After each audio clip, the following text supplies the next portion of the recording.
Tener alimento todo el tiempo, para el ganado bovino, ensilando de la forma correcta. Para tener alimento disponible, en la época de escasez, el ensilaje es una buena opción para el productor ganadero. El ensilaje brinda la opción al ganadero poder ofrecer al ganado bovino una oferta nutricional de forrajes que fueron producidos y ensilados con el fin de utilizarlos en la temporada de veranos fuertes, escasez en inviernos prolongados. El ensilaje se basa en proceso donde el aire está ausente, es decir, fermentación anaeróbica, con el fin de poder conservar los nutrientes que conforman los alimentos. Para ensilar, se puede utilizar frutas, tubérculos, forrajes y casi cualquier material vegetal. Es importante que el material utilizado tenga una alta producción de biomasa cuantificada en la relación de hojas, tallos y que dispongan de un alto contenido de carbohidratos, ya que promueven el proceso de la fermentación para que se dé el proceso del ensilaje. La calidad del ensilaje obtenido depende de las buenas prácticas empleadas durante el proceso de realización, almacenamiento, pero, sobre todo, de la materia prima. El sorgo y el maíz, al utilizarlo en ensilaje, tiene el momento ideal, cuando el grano está lechoso, y las leguminosas en el estado de prefloración, ya que su contenido de nutrientes es óptimo. Actualmente existen varios tipos de silos que están determinados por la maquinaria e infraestructura disponible, al igual que el material que se desee ensilar. Ensilaje de bolsa se lleva a cabo con bolsas de color negro, calibre 8 o 6, la capacidad es de 50 a 40 kilos, el llenado de la bolsa puede ser de forma mecánica o manual utilizando una prensa sencilla. Este tipo de ensilaje es factible para medianos y pequeños ganaderos, ya que el manejo es fácil desde el punto de vista de utilización y permite el fácil transporte.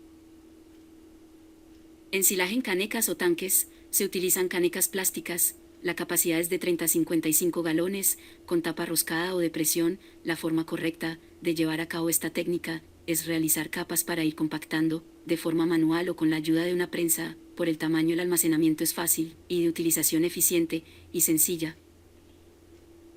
Otra opción es el silopress, un sistema más moderno que requiere maquinaria especializada y permite almacenar grandes cantidades de comida de manera rápida. Es empleado entre medianos y grandes ganaderos que los producen fundamentalmente para uso propio, ya que su comercialización implicaría un reempaque.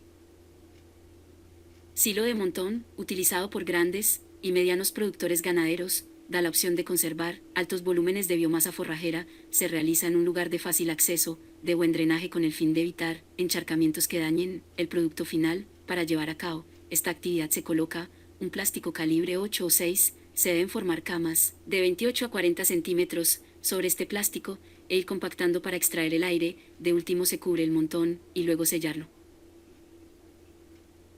Silo tipo búnker, se realiza a manera de excavación rectangular. Este está formado con dos paredes laterales inclinadas, de preferencia de cemento, y piso en concreto, que facilitan el apisonado. El acceso para depositar el material en capas y apisonarlo, con el uso de un tractor, es regularmente por los extremos.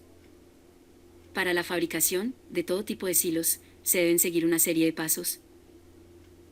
Lo primero es seleccionar el material a ensilar y calcular la cantidad de toneladas a ensilar para preparar los insumos necesarios y definir el tipo de silo a realizar, la maquinaria requerida y el sitio donde se realizará y almacenará. El segundo paso es la cosecha y picado, dejando el material de un tamaño, entre 2 y 3 centímetros, para permitir la compactación adecuada y lograr la anaerobiosis requerida en la fermentación. El tercer punto es el llenado, el cual depende del tipo de silo, aunque siempre deben ser capas delgadas para facilitar su compactación.